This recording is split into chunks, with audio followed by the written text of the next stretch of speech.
Bueno, bienvenidos al Health Webinar de Adviters. Soy Cris Florio, IT Manager Adviters, y hoy estaremos hablando de soluciones tecnológicas y aplicaciones para el cuidado de la salud. Están como invitados el doctor Paulo Corimodio, médico hematólogo, consultor de innovación del Hospital Austral, y el ingeniero Martín Salaberry, Digital Health Solutions Consultant de Laboratorio Abbott y director ejecutivo del Laboratorio Research y Development de la Universidad Austral. Así que bueno, bienvenidos a ambos, gracias por estar. Un poco las temáticas que Gracias. la temática que vamos a tratar hoy en el webinar es el uso de las aplicaciones móviles para medir y analizar las variables físicas de los pacientes. Y por otro lado, el uso de la tecnología en la gestión de procesos de atención y prevención médica.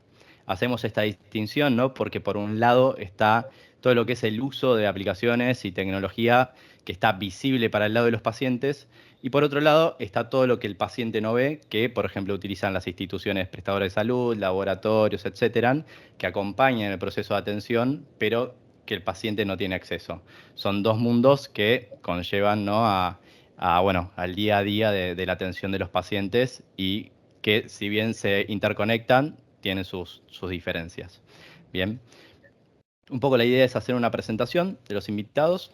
Luego, bueno, vamos a hacer una serie de preguntas, pero va a ser más que nada a modo de charla, de conversación, ¿no?, con disparadores, para después abrir un espacio a preguntas que de hecho ya pueden ir consultando las dudas que les vayan surgiendo durante la conversación con Paulo y con Martín en el chat, para luego finalizar con conclusiones, tanto de las consultas que realicen como de los insights y de las conclusiones que vayan saliendo de la charla con Martín y Paulo.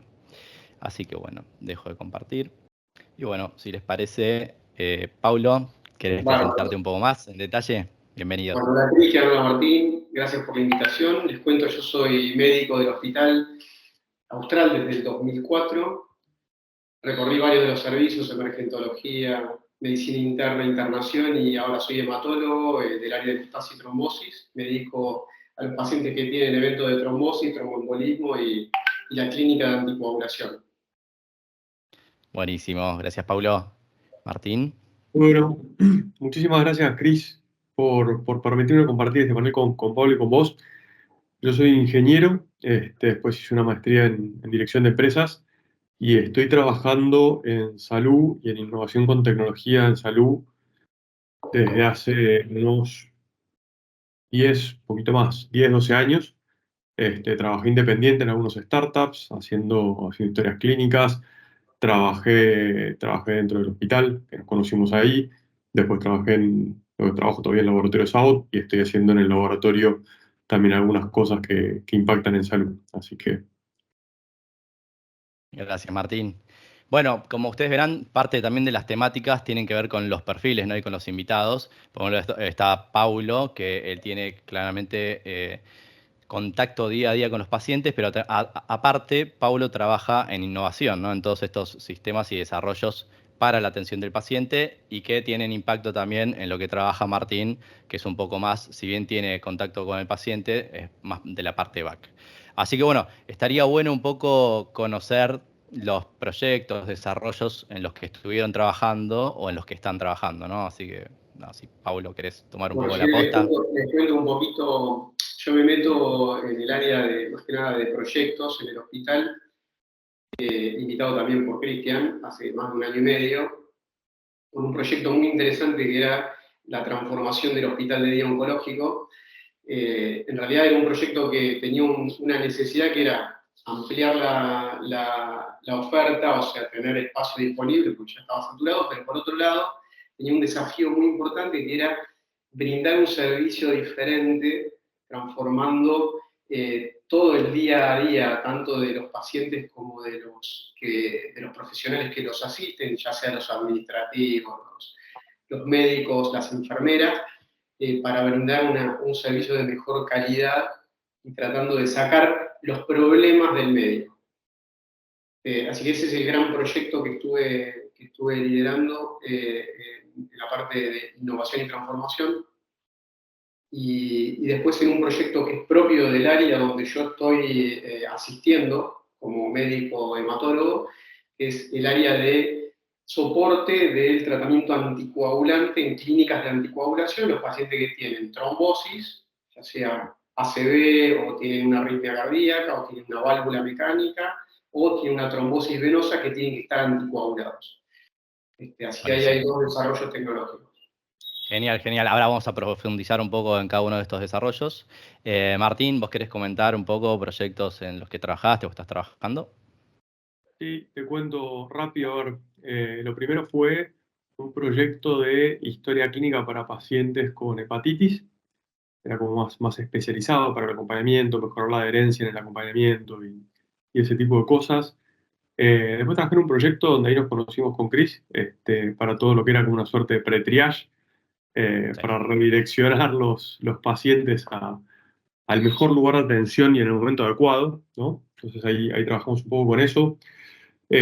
Trabajé después en proyectos de salud varios, ya sea gestiones de cuerpos de enfermería para garantizar que los pacientes tengan los ratios adecuados de enfermería en todo momento. Después también proyectos un poco más de detección de patologías en imágenes, sobre todo en placas de tórax. Proyectos por otro que pueda ser interesante, en proyectos de grabación de historias clínicas, tomándole notas al médico y que eso lo baje en una historia clínica. Y dentro de AOTA, con varios productos también que impactan más del lado de diagnóstico, apuntando sobre todo a lo que es la gestión interna del laboratorio y cómo eso mejora la robustez del proceso en cuanto a el tipo de resultados que se entregan y demás, y también cosas de gestión más, como para que la institución pueda entender cómo está funcionando y dónde puede operar mejor, mejorando tiempos de respuesta y ese tipo de cosas. Buenísimo, buenísimo. Ahí, Martín, como para, mencionabas un poco como un espectro amplio de interlocutores, ¿no? O sea, de personas que participan en esos desarrollos y eso generan claramente desafíos, ¿no? Entonces, quizás a la hora de hablar de desafíos, ¿no? Por ahí para seguir con Martín, ¿qué desafíos se encuentran en este tipo de proyectos? ¿No? Que acabas de mencionar igual un abanico amplio, Sí. igual o mayor de desafíos que la cantidad de interlocutores, pero bueno, como para dar un pantallazo del tema. No, yo creo que hay principalmente dos desafíos. Después hay un montón, ¿no? Y son particulares de cada organización, pero. Y de estos hay escritos papers, ¿no? Entonces, digo, vale la pena tocar esos dos puntos sobre todo, o son los que más estudiados están. Entonces, el primer efecto, como decís, hay una diversidad de interlocutores, de stakeholders, que es muy elevada. Lo hablaba mucho cuando estaba estudiando con uno de los que fueron mis mentores. Los hospitales y la salud en general es una de las tres operaciones más complejas a nivel mundial, junto con lo que puede ser un parque de diversiones o lo que puede ser un aeropuerto, ¿no? Que son operaciones muy complejas porque tienen una diversidad de servicios y un interlazamiento entre todos esos servicios que es muy fuerte, ¿sí? Entonces, la decisión que uno toma pequeña para algo le termina impactando a 10 servicios más y entonces no la puedes tomar, tenés que hacer todo esa traza en el análisis. Eso complejiza mucho, ¿sí? Porque en otras industrias es bastante más simple. Así te metas en industrias complejas, ¿no? Como puede ser la automotriz, con toda su cadena de valor y demás.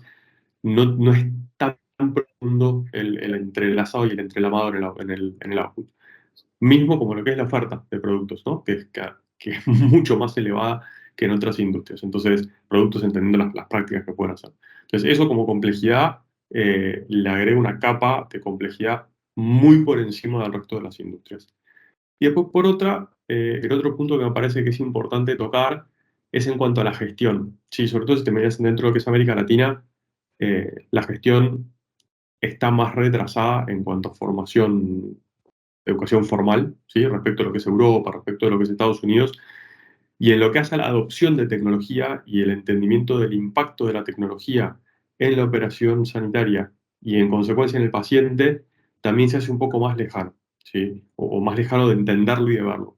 Con lo cual, eso también complejiza. Hay varios papers al respecto. Justo el otro día me juntaba con un indio que estaba haciendo su doctorado y su publicación iba a eso. Y uno de los doctorados con el que estoy trabajando ahora, pues justamente el punto que está mirando es cómo impacta la gestión y los mandos medios y la alta dirección en la aplicación de tecnología en instituciones sanitarias. Nada, son dos puntos a tener en cuenta, que por más que uno tenga la mejor idea, la mejor solución, si uno no trabaja bien esas dos aristas, no pasa, ¿sí? Uno no logra que el cambio agarre. Total, total. Paulo, para Totalmente. complementar tu visión. Yo, por eso está impecable lo que dice Martín, complejizando más la gestión, o sea, de la asistencia de la tecnología a la gestión, que la verdad que me parece que es un punto que va a ser seguramente en los próximos 10, 15 años, 20 años, va a ser exponencial. Se habla que hay un crecimiento aproximadamente de un 25% de la industria que va creciendo en la implementación de la tecnología en la salud. Nosotros tenemos en Latinoamérica justamente la dificultad de la coyuntura, ¿no? O sea, tenemos una medicina que hay diferentes actores con diferentes necesidades y diferentes intereses que todos apuntan a crear valor en una persona, ¿no? O en una patología y mejorar algo. Pero tenemos en el medio una necesidad de crecimiento, que es una necesidad de crecimiento y de transformación de los sistemas de salud, de las coberturas médicas, de cómo se paga, para poder materializar esa innovación tecnológica y poder pagarla. Me parece que el punto difícil es ese, que me parece que es una cuestión de tiempo, porque hacia ahí va la medicina, o sea, Total. todos los sistemas de salud están pagando por el valor que se genera, entonces la tecnología viene a crear valor para ambos lados, me parece que así ahí vamos. Y está buenísimo y los dos tocaron un punto en común que por ahí para la gente que no está en el rubro o está en una parte del rubro no conoce bueno, el sector, ¿no? Y todos los interlocutores que intervienen, pero a la hora de tomar una decisión de embarcarse en un proyecto, intervienen varios actores y de hecho tienen hasta nombres que uno como paciente no los identifica como son en el sector, ¿no? Como se ven al interior.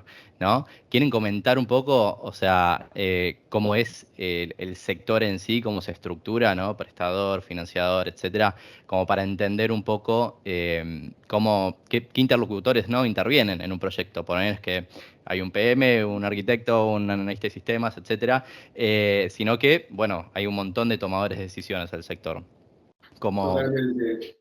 Si Pablo, querés, te cuento un poco dale. desde la parte médica, uno ve, tenés por un lado, o sea, todo lo que es el cliente sería, o el que recibe el servicio, que a su vez necesita de alguna forma pagar ese servicio, entonces tenés las modalidades, que la gran modalidad nuestra es las coberturas y las obras sociales, por un lado, entonces ahí se incorpora otro actor que son las coberturas y las obras sociales, a los que no tienen cobertura tenemos la acción social, o sea, y gobierno y todo lo que viene de la mano de la parte política sería, que esos serían los que soportan el sistema.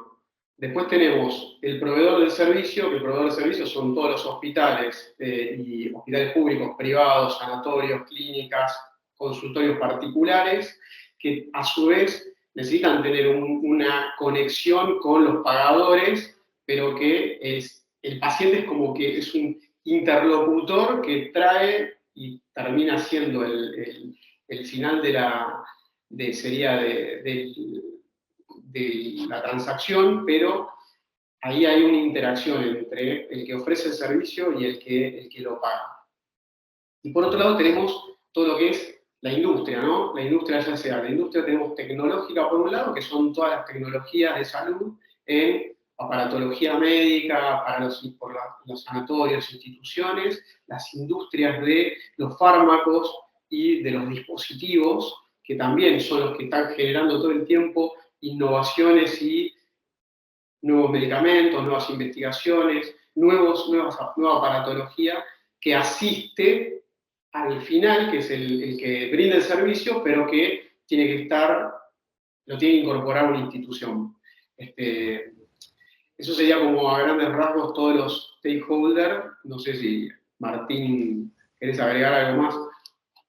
Sí, y sí, es súper súper bueno el análisis. Yo creo que si uno se mete a pensar, en arrancar un proyecto en salud, ¿no? En hacer cosas de tecnología en salud, esa capa de complejidad que comenta Paulo tiene una arista más. Cuando vos vas adentro de América Latina, los modelos de negocio, no como algo negativo negocio, ¿no? Sino como el negocio, ¿no? Como algo que se está haciendo un trabajo, son muy distintos, ¿sí? Y en consecuencia los incentivos son muy distintos y al momento de plantear una solución, que uno dice, bueno, yo le planteo esta solución que se le alinea con estos indicadores, que le mejora la tasa de ocupación, que le mejora el girocama, que le mejora lo que fuera, dependiendo del modelo de negocio que tenga cada país, cada institución, ¿es viable o no es viable? Entonces de repente dice, bueno, yo con esto le mejoro el girocama y caíste en un sistema capitado y en el sistema capitado ese el tipo tiene esos fondos para atender y si me gira más gente me fundo. Entonces, de repente una solución que es fantástica, si el tipo la aplica, se funde por cómo está pensado que le va a generar el impacto. Entonces, se te agrega esa capita de complejidad donde esos diferentes actores, esos diferentes stakeholders que planteaba Paulo, no siempre trabajan bajo el mismo modelo.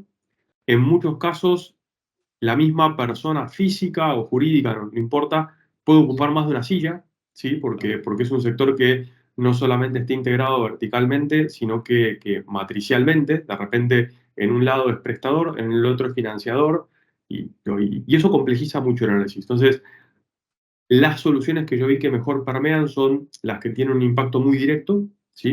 Donde es muy instantáneo y no se te escapa mucho, ¿no? Sí, en toda la cadena te genera esto y hasta acá al final y capaz que se lo vas a poder vender a uno, ¿sí? Entonces, si lo haces muy cerquita, muy próximo al resultado de la acción que está tomando la solución, eso generalmente tiene un poco de mejor probabilidad de que estomacalmente caiga bien en todos lados, ¿no? De que sea Total. más fácil de aterrizar.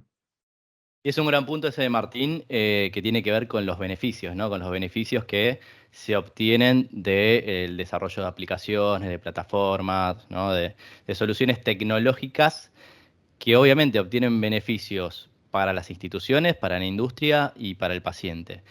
Vos de tu lado, Martín, ¿cómo podés comentar ejemplos desde los proyectos que planteaste inicialmente de esos beneficios, ¿no? Que se obtienen? Por ejemplo, no sé, algo de back que termina impactando en el paciente, en la industria o en la institución prestadora, ¿no?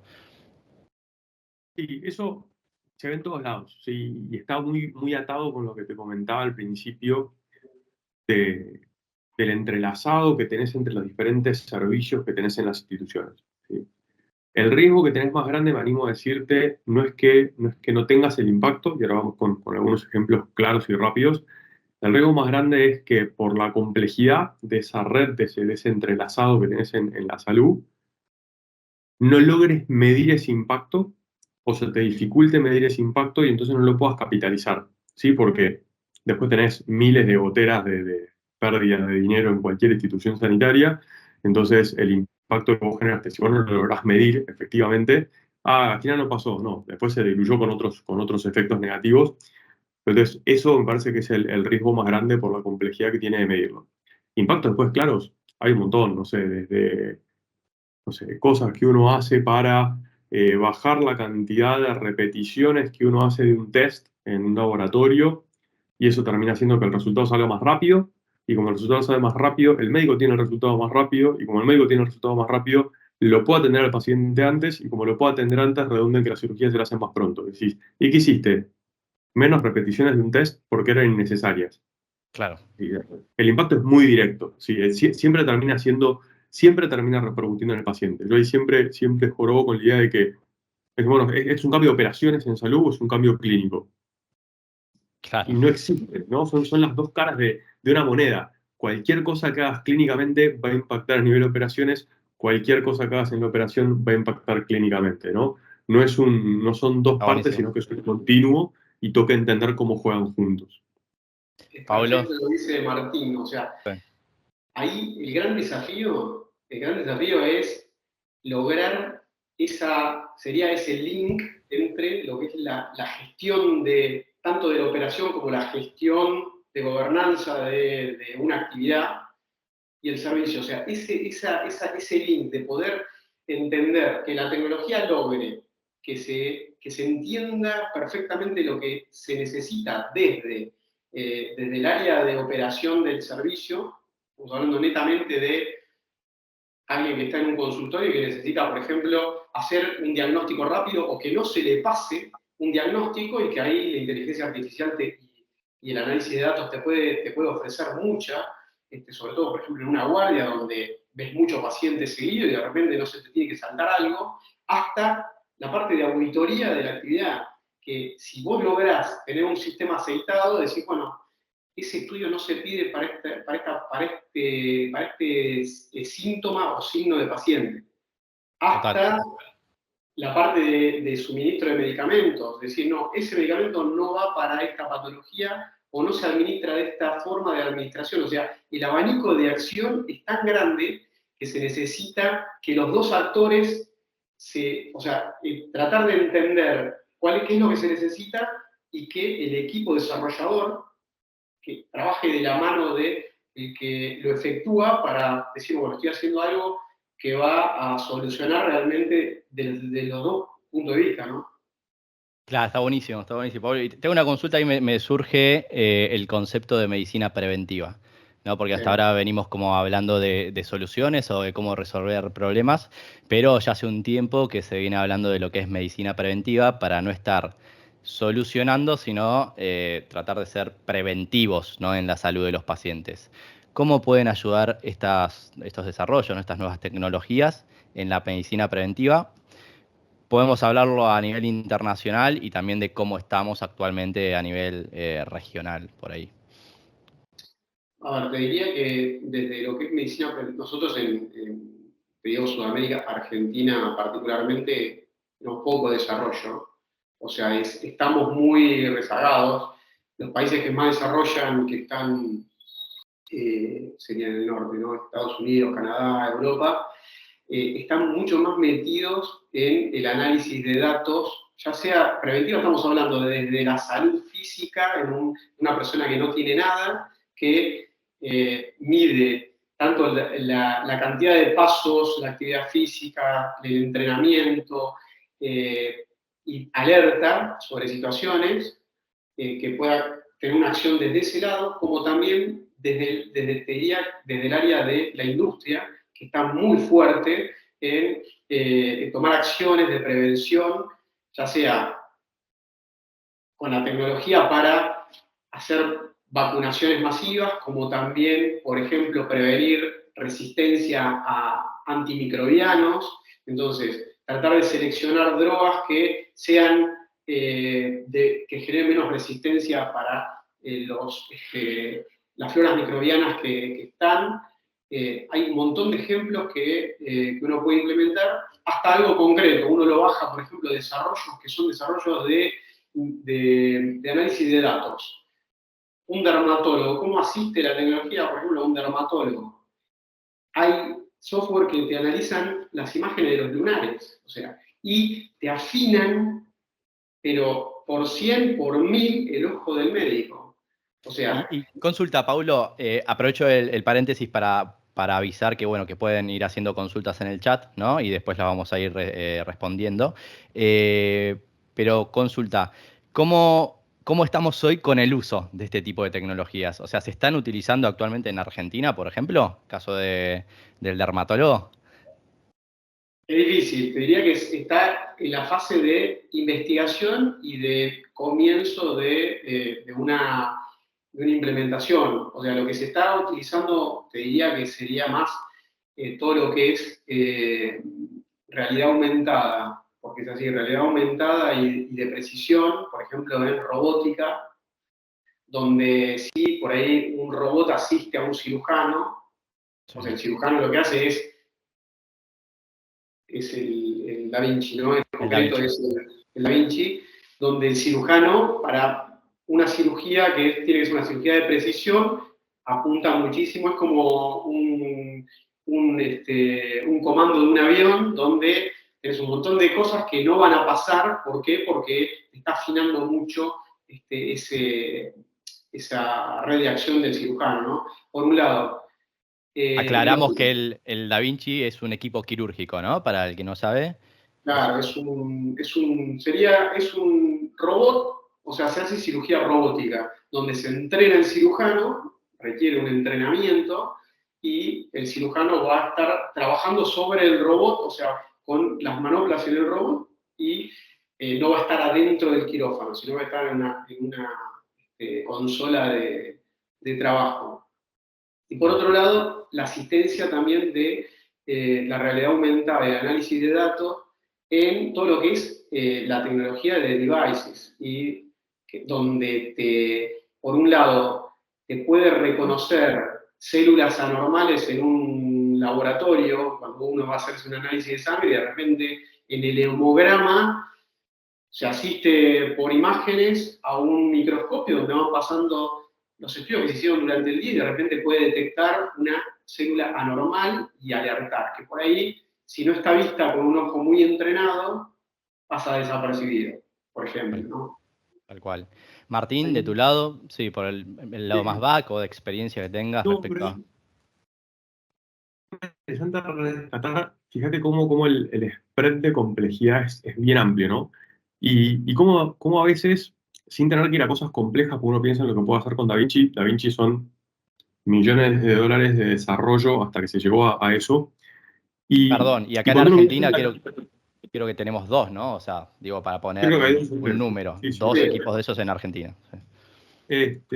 Y sin embargo, cuando vos mirás toda la cadena de valor, lo que es el cuidado de la salud, muchas veces, si arreglás el eslabón más débil, ¿sí? Que claramente no es el médico puede quizás no tener insumos, puede no tener el equipamiento, lo que fuera, pero generalmente tenemos buenos profesionales, ¿sí?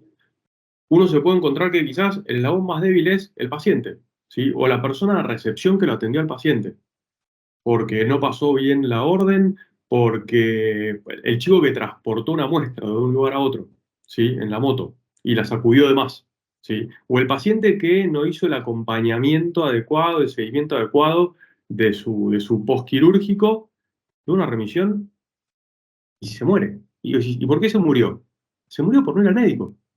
Se murió porque se olvidó. Y ahí uno dice, bueno, como algunas soluciones que son, digo, tecnológicamente muy simples, y digo, bueno, ¿y esto qué es? Y esto, mira, dependiendo del tipo de, no sé, tipo de melanoma que tenía, tiene que hacerse un control cada tanto, ¿sí? Fantástico. Y que le salte una alerta al tipo que va y le genera mayor adherencia al seguimiento, y hace que una persona, por tener una alerta, si algo tan pavote, una alerta que va a depender el periodo y la frecuencia basada en el tipo de patología y todo. Y eso es de que no se te muere el tipo. Total. Sí.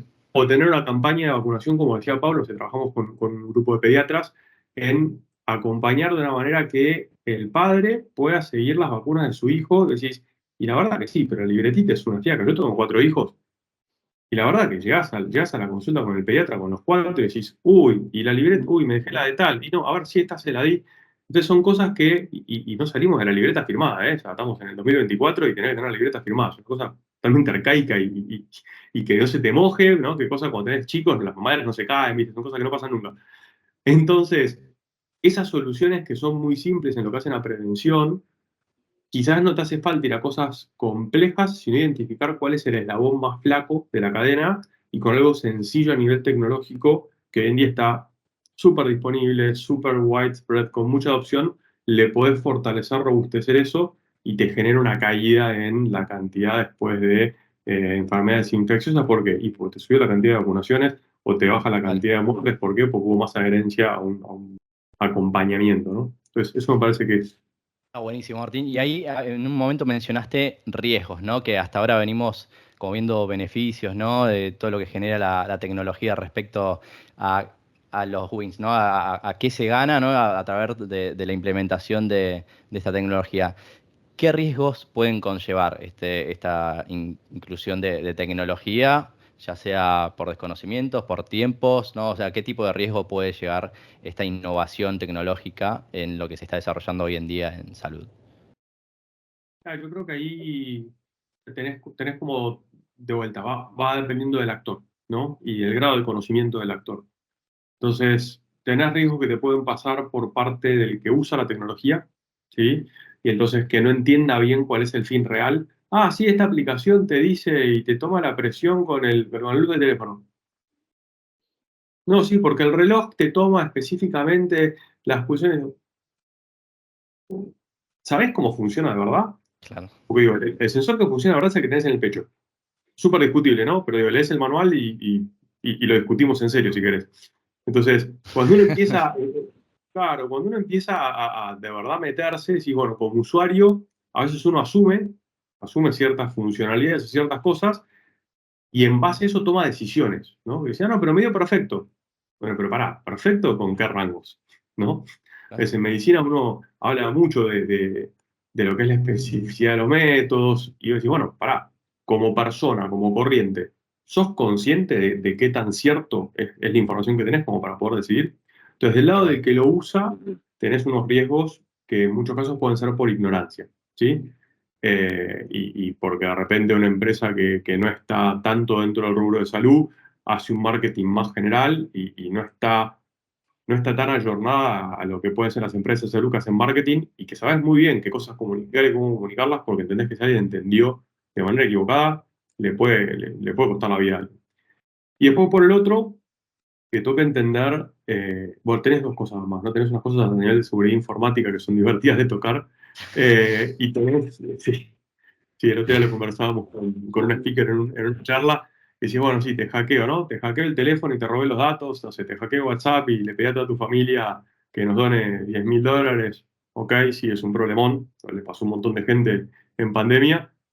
Lo mucho más interesante es que te hackeen el auto y no te dejen bajarte del auto, o peor, que te hackeen una bomba de insulina y te digan, flaco, o me depositas los $10.000 o te dejo de pasar insulina, ¿no? Entonces, Total. cuanto más vas avanzando en tecnología y mayor integración o más crítica la misión de la tecnología, más robusta tienen que ser las capas de seguridad que tienen que tener para que falle. No es lo mismo lo que le invertís en seguridad a una plataforma web donde vas a poner un cosito de blog, así, bueno, a lo sumo alguien Total. escribiría tonterías en tu nombre, a lo que le vas a poner un misil y decís, bueno, pará, si el misil te lo hackean es un montón. Entonces, ahí, claro, ahí toca entender a nivel sanitario, no todo el mundo tiene la misma profundidad de bolsillo para invertir en seguridad informática, ¿sí? ¿Mm? Y si de repente la solución está muy integrada o tiene una misión mucho más crítica, bueno, ¿qué impactos puede tener si esto falla? O que me compartan mis datos, ¿no? Y yo no quería que la gente se entere que me hizo un test de HIV, ponele. Entonces, tenés esos riesgos. Y después sí tenés algún riesguito más, si querés, a nivel de datos, no tanto de que te hackeen y demás, sino de que, o sea, bueno, en efecto eso ya pasó, pero pasó en toda América Latina, ¿no? Pasó en Costa Rica hace un par de meses, pasó creo que también en Panamá, que hubo, ¿no?, hackeos masivos en todo el país. Acá en Ujú. Argentina pasó en un par de Sí. lugares. O sea, despiertan algunas cosas más que decir, bueno, para, ¿en dónde se guarda la información? ¿Qué es que esté disponible? ¿Quién la tiene? ¿Para qué la tiene? Si la comparten otros, ¿me afecta? Ok, me afecta, pero quizás es más grave que no la puedo usar yo después. Esas cosas son cosas a considerar que como no todas las empresas se metieron en salud de tecnología se metieron en salud, quizás algunos que empiezan en salud no tienen tanto tiempo en tecnología y esas cosas se les pierden, ¿no? Total. Entonces, esos son algunos cuidados. Está buenísimo. Pero, Pablo, y no sé si quieres agregar algo más a esto, pero a mí me surgía también el concepto de, Martín mencionaba varias veces, lo que es accesibilidad, ¿no? Y para tratarlo también a nivel, mencionaba regional, eh, ¿cómo la tecnología actualmente considerás que cierra brechas, que lo cierra parcialmente, ¿no? ¿Cómo está ese tema actualmente, por ahí haciendo foco principalmente en Argentina, ¿no? sí, te cuento, el tema de accesibilidad me parece que fue un cambio de paradigma del modelo de atención médica. Nosotros venimos de un modelo de atención médica que es paternalista, que el médico es un omnipotente que te dice lo que tenés que hacer, qué tenés, y te vas a tu casa, tengo que tomar estos medicamentos y punto. Hacer a un modelo diferente que algunos médicos que son muy tradicionalistas, sobre todo añosos, que no están acostumbrados a que venga un paciente y te diga, me leí todo sobre esto, y quiero más información, sé que tengo que hacer. Bueno, entonces, el punto es, uno tiene que, eso lo que hace es, primero, la información está globalizada, está al alcance de todos. Entonces, tener interoperabilidad, o sea, que tener internet, tener acceso a la información, eso empodera a la población y a las personas, con lo cual van mejor preparadas a la hora de saber qué es lo que le puede llegar a pasar y eso mejora también la adherencia a un diagnóstico o a un problema, y el médico también tiene que transformarse y tener esa capacidad o sea, de adaptación.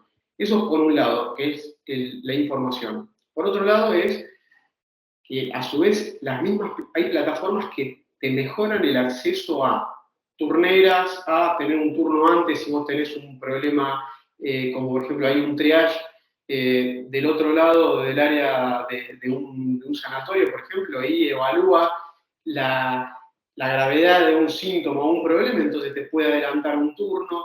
Eso mejora el acceso también a los pacientes. Si bajamos ahora, por ejemplo, al desarrollo que yo estuve muy ligado, que es el Hospital de Día Oncológico, el acceso de los pacientes a ver, a entrar, decir en qué va mi trámite administrativo para que llegue la quimioterapia al hospital. El hospital recibió el tratamiento, recibió la medicación, está en farmacia, ya tengo el turno confirmado eso le da mucha tranquilidad, o sea, el acceso a esa información también da mucha tranquilidad al paciente, por un lado. Me parece que esto es importantísimo. Incluso, por ejemplo, tener chatbot. Chatbot también es algo muy importante porque es la conexión que hay entre el paciente y el servicio, por ejemplo, como decía Martín, el seguimiento en un postquirúrgico. Se implementó en el hospital el chatbot postquirúrgico que te pregunta todos los días, su dolor está controlado, tiene fiebre, sí o no, y con esas preguntas no se hace una alerta. Te hago una consulta, Paulo, como para diferenciar, ¿no? O sea, por poner un ejemplo, ¿no? Antes quizás una persona que venía del interior, ¿no? De alguna provincia a una cirugía al Hospital Austral, no sé, se tenía que quedar determinado tiempo para monitorearlo, ¿no? Hacerle seguimiento, etcétera. ¿No? Hoy facilita un poco que se recupere de nuevo en su casa, ¿no? Se va para ese lado, ¿no? Hoy en día la tendencia de postquirúrgico, por ejemplo. Totalmente. Ahí entra también todo lo que es la telemedicina. O sea, vos tenés por un lado que hay cosas que no se pueden hacer fuera de un consultorio médico, el contacto físico, el examen físico, ocultar y demás. Pero una vez que uno ya hizo una revisión de física completa, hay veces que uno tiene que ver un resultado de un estudio o un análisis y no hace falta tenerlo presencialmente. Entonces, eso hace que haya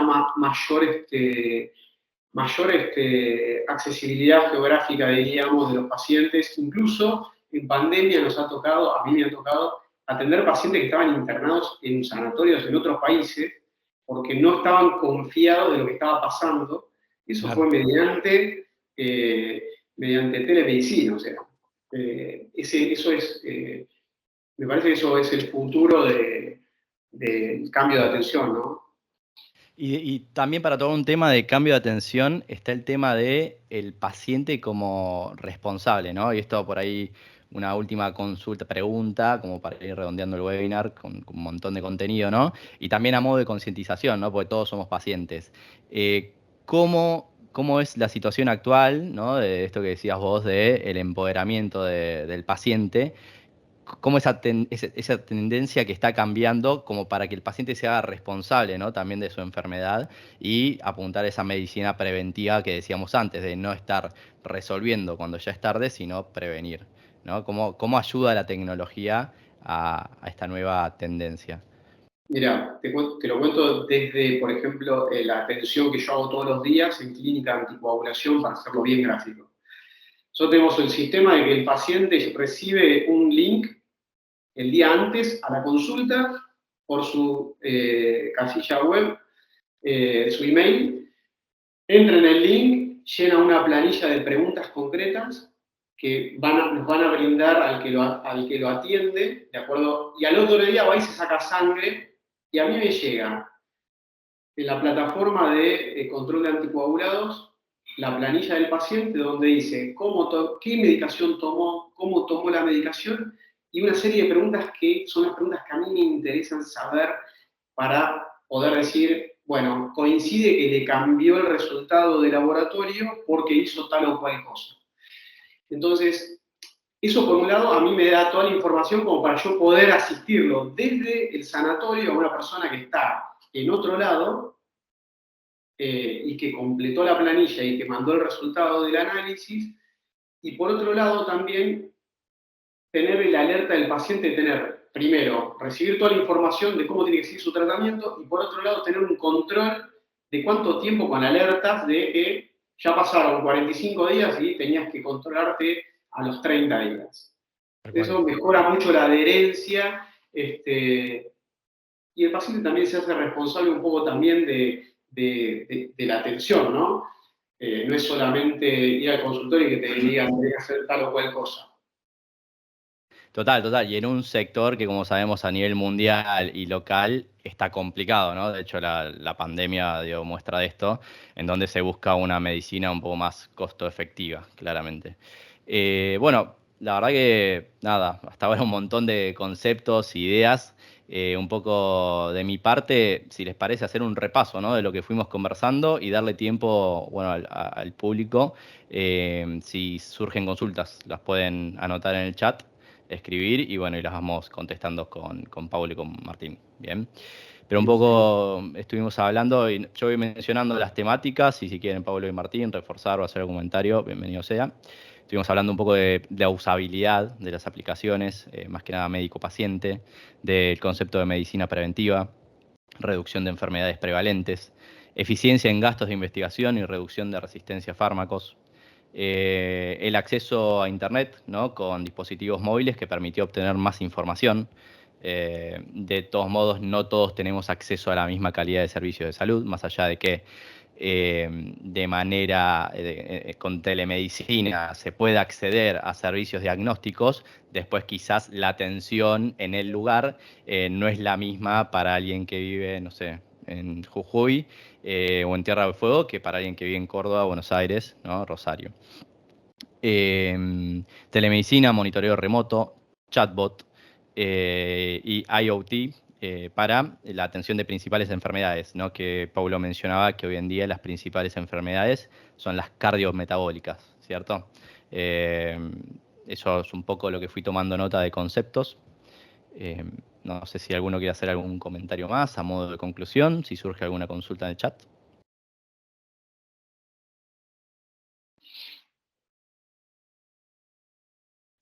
Sí, a mí me parece que, o sea, estas charlas mejoran mucho también el entendimiento de dónde estamos y hacia dónde va la medicina. Y es importante también que todos los actores tienen que tener un compromiso de tratar de adquirir estas tecnologías. Me parece que hay algo que uno ve que es mejora, o sea, crea valor a todo nivel. Mejorar el acceso, el análisis de la información y también que se pueda asistir al área de servicio, concretamente al que efectúa el servicio, tanto estamos hablando de las unidades de soporte de un servicio, la gestión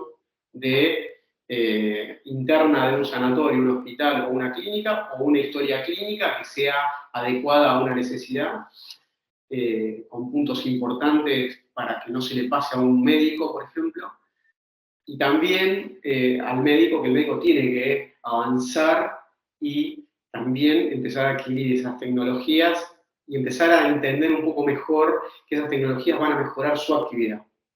Totalmente. Clarísimo, Doc. Muchas gracias. Yo creo que le agregaría a Cris, lo perfecto es enemigo de lo real, ¿sí? Y eso pasa mucho en medicina. Está siempre ese cuco viejo que contaba Paulo, que dice, bueno, el tipo que tiene más experiencia, que las cosas tiene capaz un perfil un poco más científico y todo tiene que dar con un nivel de perfección del 100%, ¿no? Que hay mucho de eso dentro de la medicina, mucho de ciencia, y uno como paciente eso lo valora porque habla de una mejor calidad en la atención. pero cuando uno se pone a ver cómo funcionan después esos procesos, ¿sí? Uno se encuentra muchas veces que el médico no durmió durante 2 días porque estuvo haciendo guardias, que el médico estuvo trabajando en 2 hospitales y decís, che, ¿y su cerebro qué tan efectivo fue? La segunda vez que lo revisó en el segundo hospital, ¿no? Entonces, uno se encuentra con esa realidad sumada a un nivel de deuda tecnológica, y esto lo digo en general, trabajo en toda la región, desde Canadá hasta Tierra del Fuego, y se ve en todos los hospitales, en todas las instituciones de salud, en todos los países, hay un nivel de deuda tecnológica crudo, ¿sí? Pero es crudo. Salvo casos muy puntuales, ¿sí? En la región es muy cruda la deuda tecnológica. Entonces, cuando uno llega y empieza a trabajar algo, ahí el tipo dice, tengo esta bala, entonces quiero todo, y tiene que ser perfecto, ¿no? Entonces ahí uno se enreda en proyectos que terminan sin suceder, ¿sí? Porque tienen que alcanzar la perfección en una tirada, y eso es imposible, ¿sí? Eso es imposible. Entonces ahí siempre el consejo es menos es más, algo simple, eh, no comparar contra el ideal, ¿no? Contra el príncipe azul que uno se hace en la cabeza de cómo debería ser la realidad, sino contra cómo es la realidad actual realmente. No, pero si el proceso así no lo diseñamos de esta manera, no va a ser seguro. ¿Y cómo lo haces hoy? ¿Y cuántos se te escapan hoy? Bueno, capaz que con el nuevo se te van a escapar el 20%. ¡Qué horror! Sí, hoy se te escapa el 80%. Claro, total. ¿No? Repites, es un montón. Entonces, esas cosas que tienen un poco que ver con lo que hablamos al principio de la profesionalización en la gestión, me parece que es un ámbito de discusión aparte, da para un webinar completo aparte y traerle con más Total. speakers, pero sí es un tema clave a considerar para que algún proyecto que inicien tenga éxito. Si no, me animo a decir, es más fácil garantizar que vaya a fracasar a que puede ser que tenga éxito. Está buenísimo. Buenísimo y clarísimo, Martín. Muchas gracias. Bueno, la verdad que estamos cerrando. Muchas gracias, Doc, Paulo. Gracias, Martín, por participar de este webinar. Bueno, gracias a todos a los oyentes. Así que, bueno, va a estar este webinar subiéndose en breve, como para difundir por las redes, compartir para todos los que nos pudieron escucharlo en vivo y en directo. Así que, bueno, nuevamente gracias y estamos hablando. Gracias a Muchas gracias, todos. Cristian. Gracias, Gracias. Cris. Chao, chao. Un gusto poder compartir. Un Igualmente. gusto, Chao, chao. gracias.